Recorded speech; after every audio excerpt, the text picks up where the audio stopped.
किसी ने बहुत खूब कहा है, आईने की कीमत बल हीरे से 1000 गुना कम हो। लेकिन फिर भी एक बात सत्य है कि हीरा पहनने के बाद भी लोग आईने को ही ढूंढते हैं। ओम शांति दोस्तों, नमस्कार। कितनी सुंदर बात है दोस्तों। अक्सर धन दौलत और संपदा की खोज में लोग दिन और रात भागते रहते हैं, लेकिन दोस्तों अगर हमारा चरित्र, हमारा मन भी एक आईने की तरह साफ हो, जिसमें लोगों को अपने स्वभाव का, अपने संस्कार का रिफ्लेक्शन दिखाई दे, तो वो दूसरों के जीवन को भी बदल देता है। बहुत समय पुरानी बात है दोस्तों, एक बहुत समझदार राजा होता था। उसने एक बारी एक कंपटीशन को ऑर्गेनाइज किया। उसने अपने पूरे राज्य में मुनादी करा दी कि जो इस दुनिया की सबसे सुंदर और शांत पेंटिंग बनाएगा उसको मैं इनाम दूंगा और राज्य का सबसे श्रेष्ठ कलाकार घोषित करूंगा। दोस्तों सभी चित्रकार लग गए, अलग अलग प्रकार के रंग ला रहे, अलग अलग प्रकार की पेंटिंग्स बना रहे थे। अल्टीमेटली एक दिन सभी लोग लेकर वहां पर अपनी पेंटिंग्स को आ गए। दोस्तों उन कई 100 पेंटिंग्स में से राजा ने उन सभी चित्रों को देखा और देखकर उनमें से केवल 2 चित्रों को साइड में रख दिया और कहा कि इन 2 चित्रों में से ही एक सर्वश्रेष्ठ पेंटिंग को इनाम मिलेगा। सभी लोग हैरान थे क्योंकि वो दोनों चित्र बिल्कुल ही अलग अलग प्रकार के थे। एक चित्र के अंदर बहुत ही सुंदर शांत से पहाड़ थे, हर तरफ हरियाली थी, एक सुंदर सी नदी बह रही थी, साथ में एक बहुत ही सुंदर सा घर था, बच्चे खेल रहे थे। नदी का जल ऐसा शीतल था कि कोई भी उसमें देखे तो उसे अपनी परछाई भी दिखाई दे रही हो। बड़ा ही शांतमयी, बड़े ही आनंदमयी पेंटिंग थी दोस्तों। सभी लोग सोच रहे थे इसी को मिलेगा। वहीं दूसरी तरफ एक और जो दूसरा चित्र था, वहां पर बहुत ही अजीब सा माहौल दिखाया गया था। वहां अंधकार था, सब तरफ तूफान था, पेड़ टूटे पड़े हुए थे, नदी उफान पर थी, सब तरफ जैसे कि एक हलचल सी हो रही थी और उसी प्रकार घर टूटा हुआ था। तो लोग कह रहे थे पता नहीं राजा के मन में क्या आया जो उसने इस पेंटिंग को भी फाइनल उसके अंदर शॉर्टलिस्ट कर दिया है। पर सब लोग चुप हो गए। अगले दिन दोस्तों राजा आया और राजा ने आकर सबके सामने घोषित किया कि भाई देखो, सबसे शांत पेंटिंग का जो अवार्ड है, जो पुरस्कार है, वो दूसरे वाली पेंटिंग को जाता है। सब लोग हैरान हो गए। किसी के मन में ये प्रश्न उठ ही नहीं रहा था कि ये अवार्ड इसको मिलेगा। सब सोच रहे थे कि निश्चित है पहली वाली ही पेंटिंग ही विजयी होगी। लेकिन अब पूछे राजा से कौन? सभी बहुत हैरान, सभी चुप। राजा मुस्कुरा रहा था।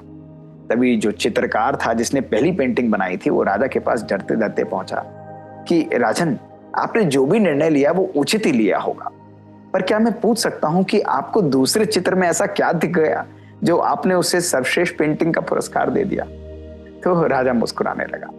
उसने सभी राज दरबारियों को अपने पास बुलाया और उस पेंटिंग को सामने टांग दिया, उस चित्र को सामने टांग दिया और कहा कि देखो, जहां पर सब तरफ हलचल है, जहां पहाड़ जो है वहां से पत्थर गिर रहे हैं, नदी उफान पर है, पेड़ टूटे हुए हैं, घर टूटे हुए हैं, वहीं उसके बीच में एक टूटे हुए पेड़ पर एक छोटा सा सुंदर सा घोंसला भी बनाया हुआ है और वहीं घोंसले के ऊपर एक प्यारी सी चिड़िया है जो अपनी छोटी सी चिड़िया को दाना खिला रही है। उसके ऊपर इस माहौल का कोई भी असर नहीं पड़ रहा। वो बहुत शांति से दाना चुग कर अपने बच्चे को दाना खिला रही है। इसलिए मेरा मानना है कि सबसे शांत पेंटिंग का जो पुरस्कार है वो इसी को मिलना चाहिए। सभी लोगों ने पूछा, अद्भुत राजा, लेकिन ऐसा क्यों? तो राजा ने कहा कि शांति का और सबसे सुंदर चित्र का जो पुरस्कार है वो केवल उस चित्र के चित्रण से नहीं होता, ये हमारी मनोस्थिति को रिफ्लेक्ट करता है। जहां सब तरफ अंधकार हो, जहां सब तरफ हलचल हो, वहां पर भी अपनी मनोस्थिति को शांत रखना, यही हमारे जीवन जीने की कला है। और इस चिड़िया में ऐसा ही दिखाया गया है और इस चित्र में ऐसा ही सुंदर रूप से दिखाया गया है कि सब तरफ हलचल होते हुए भी मन बिल्कुल अचल है।